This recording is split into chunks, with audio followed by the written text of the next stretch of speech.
जय जिनेंद्र सर्वांना श्रीलंका किचन मध्ये आपलं स्वागत आहे. आज आपण पाहणार आहोत बाजरीची इडली. त्यासाठी एक ग्लास बाजरी आहे, ह्याला एका पातेल्यात घालून घेतलेलं आहे आणि त्याच ग्लासनी अर्धा वाटी उडीद डाळ. ह्याला स्वच्छ धुवून 5 ते 6 तास भिजून ठेवायचंय. आता ह्याला झाकून 5 ते 6 तास भिजून ठेवायचंय. 6 तास झालेले आहेत. आता आपण ह्याला वाटून घेणार आहोत. ह्याला नेहमीच्या इडलीसारखं वाटून घ्यायचंय. हे असं बारीक वाटून घ्यायचं ह्याला. हे असं वाटून घ्यायचंय. आता आपण ह्याला रात्रभर ठेवणार आहे आणि सकाळी करणार आहे ह्याला. सकाळ झालेली आहे. हे बघा हे किती फुगलेलं आहे. हे पाहिजेत किती जाळी झालेत.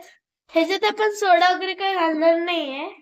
ह्याच्या चवीनुसार मीठ घालून घ्यायचंय. ह्याला असं हलवून घ्यायचंय.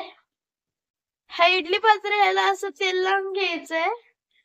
हे असं पसरून घ्यायचंय. हे इडली पात्राचं भांड ह्याच्यात थोडं पाणी घालून ठेवलेलं आहे.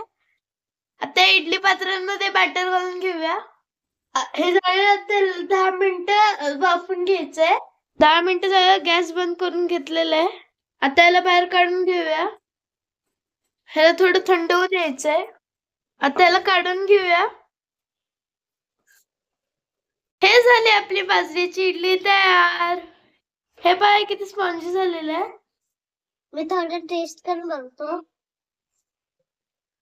वाव, खूप यम्मी.